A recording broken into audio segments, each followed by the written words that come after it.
सुनीता अब बड़ी हो चुकी थी और अब उसके माता पिता को उसकी शादी की चिंता हो रही थी।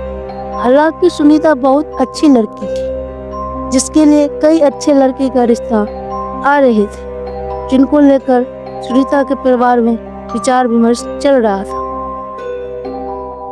एक दिन सुनीता की मौसी एक अच्छे लड़के का रिश्ता लेकर आती है।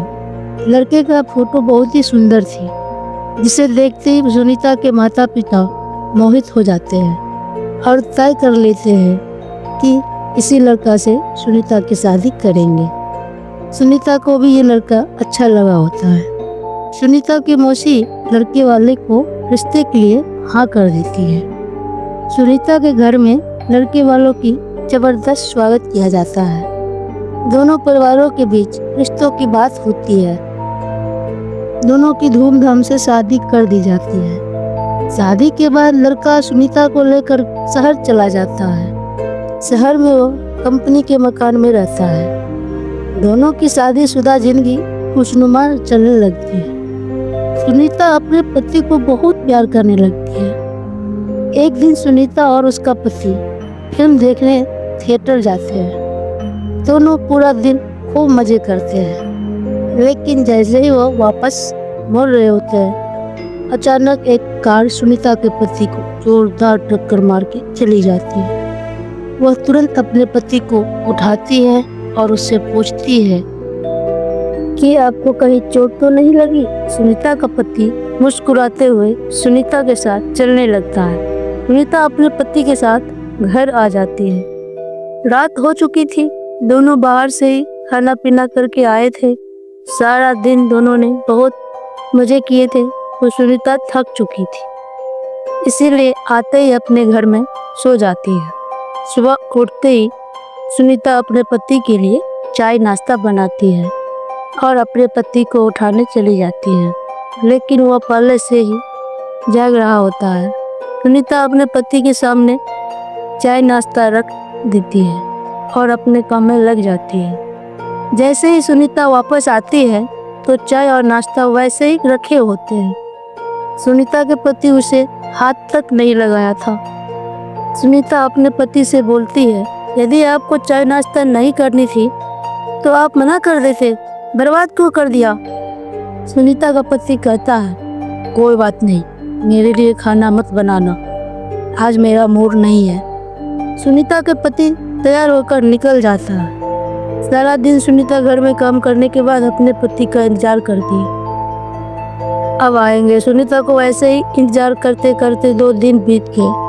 अचानक सुनीता के दरवाजे पर जोर से आवाज आने लगता है। सुनीता दरवाजा खोलती है। सामने उसी कंपनी का चौकीदार खड़ा होता है जिसमें सुनीता के पति काम करते हैं। उसी कंपनी का चौकीदार सामने खड़ा होता है। चौकीदार सुनीता से पूछता है, मैडम 2 दिन से सर ऑफिस नहीं आया है, उनकी तबीयत खराब है क्या? मुझे मैनेजर साहब ने भेजा है। सुनीता को आश्चर्य होता है क्योंकि उनका पति तो रोज तैयार होकर ऑफिस के लिए निकल जाता है, फिर वो ऑफिस में कैसे नहीं पहुंचे। चौकीदार को जाते ही सुनीता अपने पति के घर लौटने का इंतजार करने लगती है। शाम के सुनीता के पति घर आता है। सुनीता पूछती है, आप ऑफिस के बहाने कहाँ जाते हैं? सुनीता का पति यहाँ वहाँ की बातों में घुमा के अपने रूम में चला जाता है। अगली सुबह सुनीता अपने घर के दरवाजे पर दूध ले रही होती है। तभी चौकीदार फिर से आ जाता है और कहता है, क्या साहब अभी तक नहीं आए? सुनीता कहती है, वो तो अंदर बैठे हैं, जाओ मिल लो। चौकीदार घर के अंदर जाता है। वो चारों तरफ देखता है, उसे कुछ नजर नहीं आता। पीछे से सुनीता दूध लेके आ जाती है। चौकीदार सुनीता से कहता है, कहाँ है साहब? सुनीता कहती है, अंधे हो क्या, तुम्हारे सामने तो बैठे हैं। चौकीदार को सुनीता पागल लग रही थी क्योंकि सामने कोई नहीं बैठा था। दरअसल उस रात को जो कार एक्सीडेंट हुआ था, उस एक्सीडेंट में सुनीता के पति का जान जा चुका था। चौकीदार सुनीता से दोबारा कहता है, मैडम वहाँ कोई नहीं बैठा है। लेकिन सुनीता चौकीदार पर चिल्लाते हुए अपने पति को पकड़ लेती है और कहती है, यह देखो, इतना बड़ा इंसान नजर नहीं आ रहा। चौकीदार को सुनीता के साथ कोई दिखाई नहीं आ रहा था। चौकीदार वापस लौट जाता है और कंपनी में जाकर सारा बात कह देता है। जब कई दिनों तक सुनीता के पति काम पे नहीं जाता है तो कंपनी की तरफ से दिया हुआ कमरा खाली करने के लिए नोटिस भेजा जाता है। सुनीता नोटिस पढ़ते ही चिंतित हो जाती है और अपने पति से कहती है, आप कंपनी में काम कर रहे हैं तो क्यों हमें निकाला जा रहा है। सुनीता का पति बहुत बन चुका था पर सुनीता उसे साधारण समझ रही थी। उसी शहर में एक पुराना घर था जो कई सालों से बंद पड़ा था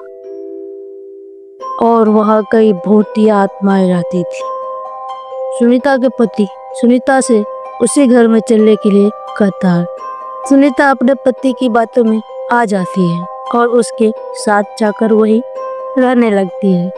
सुनीता ने इंसानों से रिश्ता खत्म कर दिया था और अपने पति के साथ भूतिया दुनिया में जीना सीख गई थी। दरअसल सुनीता अपने पति की बातों से पूरी तरह संतुष्ट हो चुकी थी। धीरे धीरे सुनीता इस भूतिया घर में डर का एहसास होने लगा था। वह अपने पति के अंदर बदलाव देख रही थी, लेकिन वह अपने पति के प्यार में इतनी दीवानी थी कि उसे कुछ एहसास नहीं था कि वह भूत की पत्नी घोस्ट वाइफ बन चुकी है। कुछ दिनों बाद सुनीता के सास ससुर शहर आते हैं। सुनीता अपने पति से कहती है, मम्मी पापा का फोन आया था, वो 2-3 घंटे में स्टेशन पहुंच जाएंगे, उन्हें जाकर ले आओ। सुनीता का पति बाहर जाने से मना कर देता है और सुनीता को ही स्टेशन जाने के लिए कह देता है। सुनीता अपने सास ससुर को स्टेशन से घर ले आती है। सुनीता का सास ससुर आते ही अपने बेटे के बारे में पूछता है। सुनीता कहती है कि वो अभी किसी काम से बाहर गए हैं, कुछ देर में आ जाएंगे। सुनीता अपने सास ससुर के आने से बहुत खुश थी, उनके खाने की तैयारी में लग जाती है। लेकिन शाम होने के बाद भी सुनीता के पति घर नहीं आता है तो चिंतित हो जाती है। सुनीता के पति का फोन घर पे ही रखा रहता है। सुनीता के सास ससुर भी बेटे से मिलने के लिए इंतजार कर रही थी। पूरे रात गुजर गए थे लेकिन सुनीता का पति घर नहीं आया। अभी परेशान होकर उनका इंतजार कर रहे होते हैं। सुनीता के ससुर पीने के लिए पानी मांगते हैं। सुनीता ससुर के लिए पानी लाने जाती है। उससे अचानक उल्टियाँ होने लगती है। सुनीता को उल्टी करते देख उसका सास उसके पास जाती है, इसीलिए बता देती है तुम माँ बनने वाली हो। सुनीता माँ बनने वाली बात सुनकर मुस्कुराने लगती है। सुनीता यह बात अपने पति से बताने के लिए उतावली हो रही थी, लेकिन उसके इंतजार की घड़ियां बढ़ती ही जा रही थी। देखते ही देखते 5 दिन गुजर गए, लेकिन सुनीता का पति का कोई पता नहीं चल रहा था। तभी तीनों पुलिस थाने में शिकायत दर्ज कराने जाते हैं। पुलिस वाले से सुनीता कहते हैं, तुम्हारे पति कब से गायब है? सुनीता कहती है 5 दिनों से। पुलिस वाले कहते हैं 5 दिनों से तुम्हारा पति गायब है, तो रिपोर्ट लिखवाने अब आई हो? तो सुनीता कहती है हमें लगा इससे पहले भी 1-2 बार ऐसा कर चुके हैं, तो इसीलिए हम समान घटना मानकर चल रही थी। पुलिस ने रिपोर्ट दर्ज कर लिया, जांच पड़ताल भी शुरू कर दिया था। 2 दिन में ही पुलिस वाले को सुनीता के पति के बारे में सारा सच्चाई सामने आ जाता है। पुलिस वाले की बातें सुनते ही तीनों को पैरों तले जमीन खिसक जाती है। पुलिस वाले कहते हैं 3 महीना पहले ही आपका पति एक कार दुर्घटना में मारे गए थे। लाश को लावारिस समझ के अंतिम संस्कार कर दिया था नगर निगम वालों ने, जिसकी रिपोर्ट सरकारी अस्पताल में है। फिर आप कैसे कह सकती है 5 दिन से लापता है? लेकिन सुनीता यह बात मानने को तैयार नहीं थी, क्योंकि सुनीता अपने पति के साथ दाम्पत्य जीवन गुजार रही थी और उसी के चलते गर्भवती भी हो चुकी थी। सुनीता पुलिस वाले से अपने बच्चे के बारे में जिक्र करती है। जैसे ही पुलिस वाले को ये बात पता चलता है, उस मरे हुए इंसान का बच्चा सुनीता के घर में है, पुलिस वाले ने सुनीता से कहते हैं, आप इसका चेकअप करा दीजिए, उसके डीएनए रिकॉर्ड से हमें पता चल जाएगा यह बच्चा आपके पति का है और उसके मरने के बाद आपके घर में आया है, तभी आपको बात पर सब लोग भरोसा करेंगे। सुनीता को सरकारी अस्पताल में लाया जाता है, फिर बच्चे को परीक्षण किया जाता है। जैसे ही बच्चे की रिपोर्ट डॉक्टर के पास आता है, उनके पसीने छूट जाते हैं, क्योंकि बच्चा साधारण नहीं था।